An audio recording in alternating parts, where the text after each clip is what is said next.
Hello everybody, welcome to the show. Please hit the subscribe button and give this episode a thumbs hell. Watch the world of reality television has seen many moments.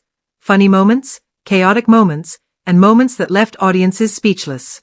But nothing has shaken fans as deeply as the loss that struck the family behind one of TV's most unforgettable personalities, Honey Boo Boo. Today, we speak of a tribute that is more than a message, more than a post, and more than a goodbye. It is the echo of a sister's love, carved into memory forever. When news broke that Anna Chickadee had passed away at just 29, the world stopped for a moment. The girl who once smiled shyly in the background of TV screens was gone, and the pain felt by her family, especially her younger sister Alana, was raw, overwhelming, and painfully real. Long before the cameras arrived, before fame, before the world learned their names, there were just two sisters growing up in a small, ordinary home in rural Georgia. Anna was the quiet one, the observer, the girl who didn't crave attention. She didn't need the spotlight to define her. She found comfort in simple things: time with siblings, laughter around the house, quiet conversations, and the warmth of family. When Alana, the youngest and the brightest spark of the family's chaotic dynamic, suddenly catapulted into fame, it changed everything. Cameras followed them everywhere, strangers recognized them at grocery stores, and millions of viewers began forming opinions about their lives. But through all of it, through every episode, every viral clip, every interview, Anna remained steady, grounded, calm, the soft heart of the household. She never tried to steal the spotlight. Instead, she carried the weight of older sister responsibilities on her shoulders. She helped raise her younger siblings, offered her quiet wisdom, and protected them in ways that cameras never captured. To the world, she was Anna. To Alana, she was safety. She was home. As years passed and the reality show lights faded, Anna stepped back from public attention. She focused on her life, her children, and building a peaceful world for herself. But fate had a cruel turn prepared. In early 2023, after months of unexplained pains and symptoms that didn't make sense, doctors delivered news that shattered her world. Stage 4 adrenal cancer. Aggressive, rare, unforgiving. The words hit like a storm. And yet, Anna didn't break. She didn't crumble. Instead, she fought. Quietly, bravely, with a strength the world would only truly understand after she was gone. Chemotherapy came, painful, exhausting, emotionally draining. Her hair thinned, her skin grew pale, her body weakened. But Anna still smiled. Still cracked jokes. Still posted pictures with hope in her eyes. And through it all, Alana, Honey Boo Boo, was there. The world saw her as a celebrity for over a decade, but in those hospital rooms, she was simply a little sister. Scared, hurting, desperate to hold on to the person who shaped her childhood. Alana rearranged her schedule, missed events, skipped appearances, and spent every free moment beside Anna's bed. She held her sister's hand through treatments, tried to make her laugh through the pain, and stayed awake on nights when Anna couldn't sleep. She watched her strong big sister grow weaker, quieter, smaller, but never less brave. Family gathered, tears gathered, prayers gathered. The fight continued. But the cancer spread faster than anyone imagined. It moved silently, relentlessly, and soon doctors said the words no one wanted to hear: "There's nothing more we can do." In the final days, the house fell silent. The buzz of social media didn't matter. The world outside didn't matter. All that mattered was the time they had left together. And then, on a quiet evening, surrounded by family who loved her more than life itself, Anna Cardwell took her final breath. The world didn't hear it. The cameras weren't there. But the echo of that moment rippled through millions of hearts when Alana made her tribute. It wasn't flashy. It wasn't dramatic. It was real. It was raw. It was the voice of a little sister who had just lost her first best friend. "You were the strongest, the funniest, the bravest person I ever knew. I don't know how to live in a world without you. I miss you already, and I'll miss you forever." The message spread across the internet, reaching fans who had grown up watching the family. Fans who remembered Anna's gentle smile, her shy presence, her quiet strength. People from around the world sent love, prayers, stories, memories. Suddenly Anna, who never asked for fame, was remembered by millions. But the tribute meant more than that. It was a symbol of a bond that began long before television, long before fame, long before the world knew their names. A bond built on shared childhoods, late-night talks, laughter in small rooms, secrets whispered between sisters, and dreams shared in the quiet of youth. Losing a sister is losing a piece of yourself. And for Honey Boo Boo, losing Anna meant losing the person who held her hand through childhood storms, who protected her when things got messy, who defended her when the world judged too harshly. Now, as fans mourn, the family heals in ways the world will never fully see. Anna leaves behind 2 beautiful daughters, a family shattered but holding on, and a legacy of strength, love, and quiet courage. And Alana carries a wound that time may soften but never erase. This tribute isn't just a goodbye. It's a promise. A promise that Anna's memory will live on, not because she was famous, not because millions watched her on screen, but because she loved and was deeply. And that kind of love never died. Grief is a strange thing. It moves like a wave, sometimes it crashes all at once, sometimes it pulls back quietly, leaving the shoreline of the heart scarred but still standing.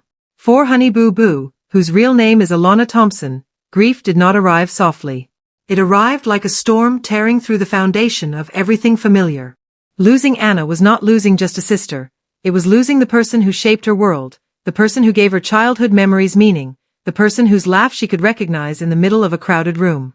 After Anna passed, the entire family found themselves floating in silence. Not the peaceful, calm kind of silence. This was the heavy, choking silence that fills a home where someone's laughter used to live. The walls felt emptier, the mornings felt longer, and every corner of the house carried echoes of moments that would never return. The absence was everywhere. It was in the kitchen where Anna used to sit and talk about simple things. It was in the backyard where the kids played and she would watch them with a smile. It was in the way chairs stayed unoccupied, the way rooms stayed unusually neat, the way no one wanted to open certain drawers or touch certain belongings because doing so made the loss too real, too sharp, too unbearable. Alana tried to be strong. The world had always seen her as a fierce, bold personality. But in private, she was just a little sister who had lost her hero. She found herself waking up in the middle of the night, reaching for her phone to text Anna, only to remember that the person she wanted to talk to wasn't there anymore. She would scroll through old messages, some silly, some heartfelt, and break down when she realized that no new messages would ever come. She found herself replaying old voice notes just to hear Anna's voice. Soft, familiar, comforting. It felt cruel that technology could hold pieces of people who were no longer alive. It was like the world had changed, but the memories stayed frozen, untouched by time. The family home, once chaotic and full of noise, now felt like a museum of their shared lives. Mama June tried to hold everyone together, but her own heart was breaking in ways she could barely describe. Losing a child is a pain no mother should ever experience, and each day she woke up with the same heavy emptiness pressing on her chest. She would often walk into Anna's room and stand quietly, touching the things her daughter left behind. Clothes neatly folded, books half-read, pictures stuck to mirrors, little notes scribbled on paper.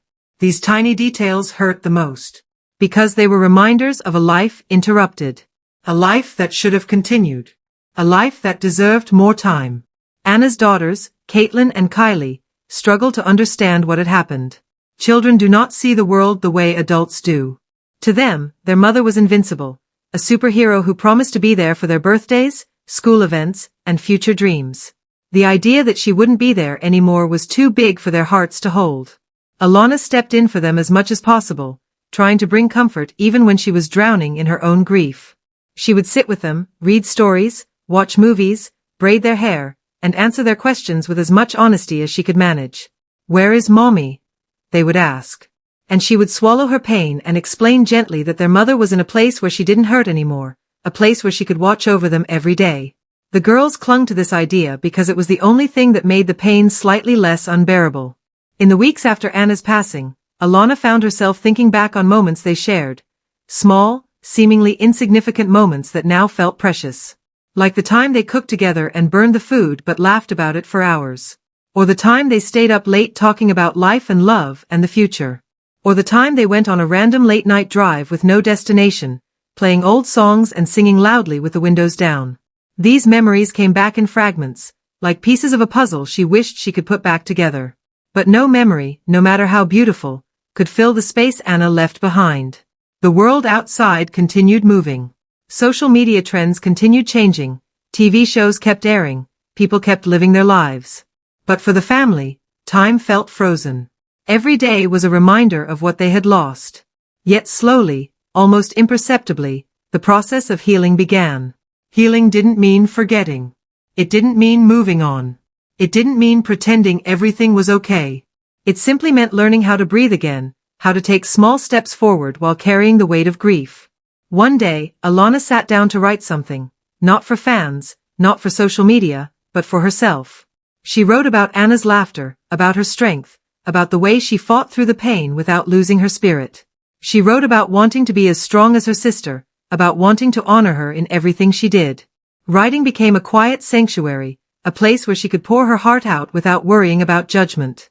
Her words were raw, filled with love and heartbreak. But there was something healing in letting the emotions flow freely. Meanwhile, Mama June tried to bring the family together more often.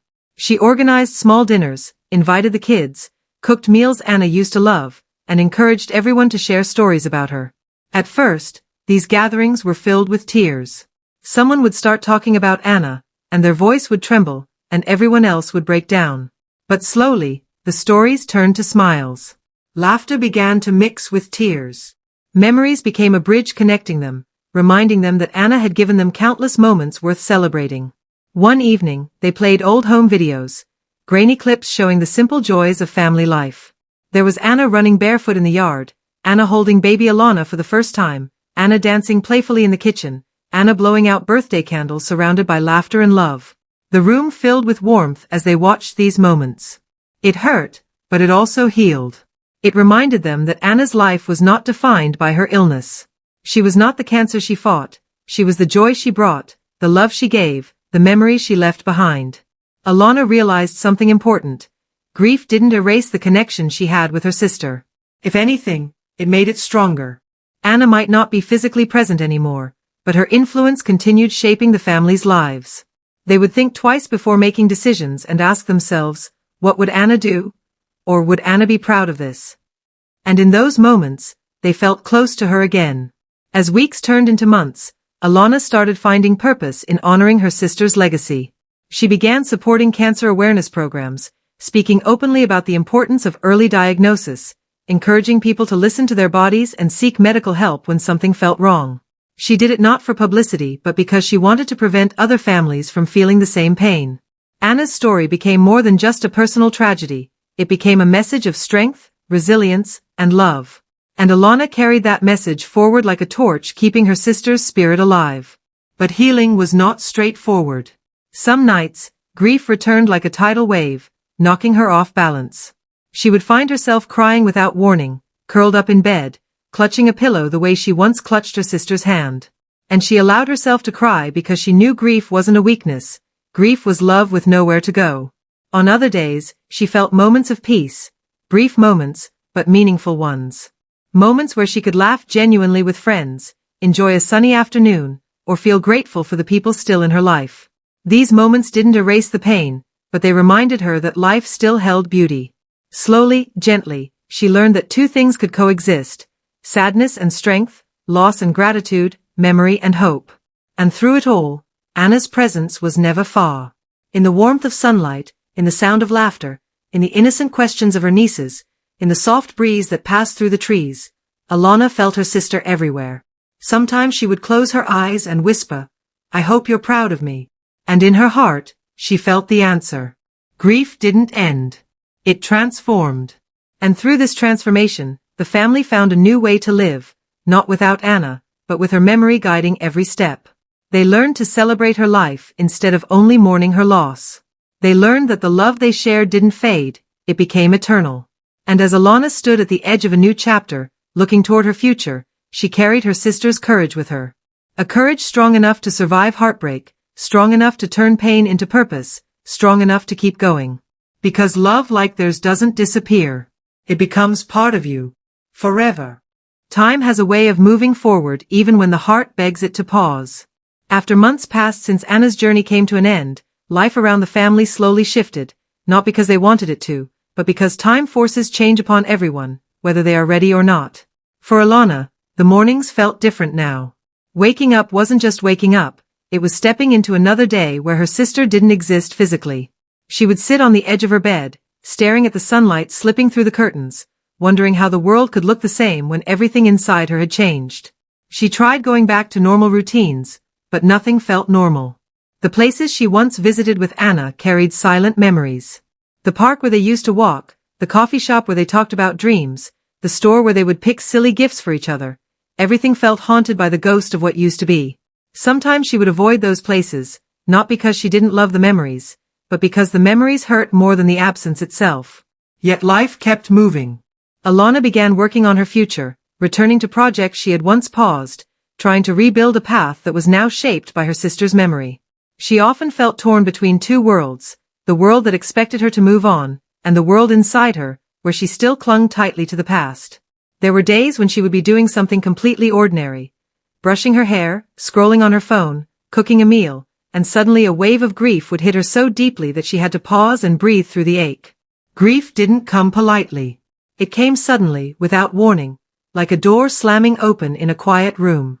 But there were also days when she felt strong enough to smile, strong enough to laugh genuinely, strong enough to believe that healing wasn't betrayal. She learned that moving forward didn't mean leaving Anna behind. It meant carrying her with her into everything she did. Meanwhile, Mama June tried to create a sense of unity in the family. Losing Anna had changed her too. She wasn't just a mother mourning her child, she was a mother trying to prevent her family from collapsing under the weight of that loss. She started planning small gatherings again, inviting the kids for dinner, cooking meals that reminded them of simpler times. The house, though still filled with silence, began to regain fragments of warmth. The laughter wasn't as loud as before, but it was genuine. The smiles weren't constant, but they were real. Healing didn't arrive with grand gestures, it arrived in tiny moments. One evening, the whole family gathered for a meal. The table was filled with Anna's favorite dishes, simple, homemade, full of love. The kids chatted, Mama June shared an old memory, and for the first time in months, Alana felt something inside her shift. She realized that grief and joy could live side by side. Missing someone didn't mean you couldn't enjoy life. Loving someone who had passed away didn't mean you had to live in sorrow forever. That night, after everyone left the table, Alana stepped outside and looked up at the sky. The stars shimmered softly, and she whispered into the night, "I hope you're watching." She felt a strange comfort wash over her, like the universe was telling her that Anna had never truly left. As time continued, Alana found new purpose. She wanted to turn her sister's story into something that could help others. She spoke at events, encouraged early cancer screenings, raised awareness online, and used her platform to share the importance of listening to your body. Thousands of people reached out to her, some telling their own stories of loss, others thanking her for giving them strength. She realized that pain could transform into power. And her sister's journey, though heartbreaking, could save lives. At home, Anna's daughters were growing too. They began asking deeper questions: why their mother left, why she got sick, whether she still loved them.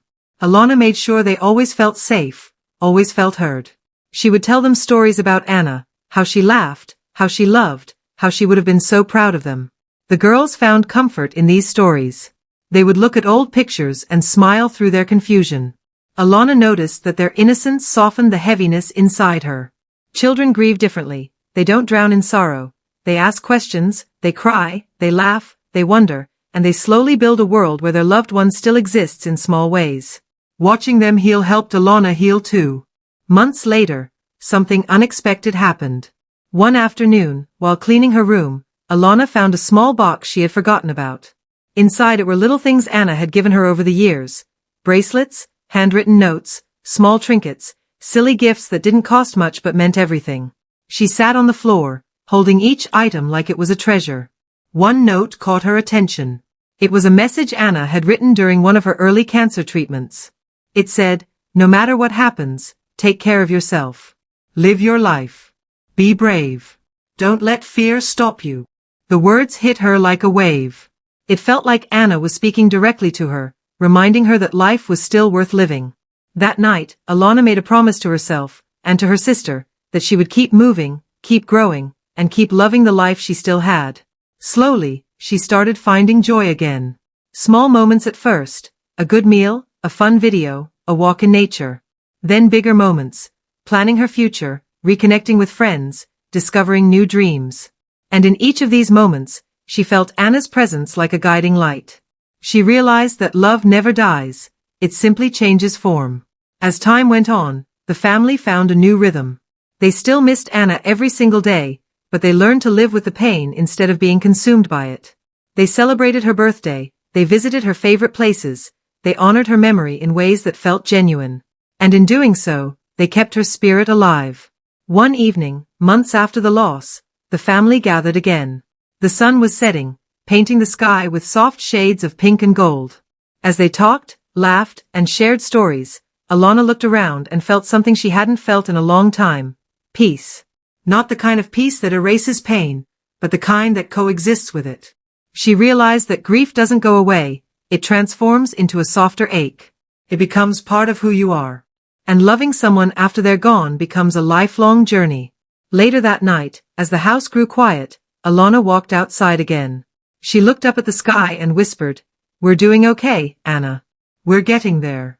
I miss you, but we're finding our way." The wind blew gently, brushing past her like a soft embrace.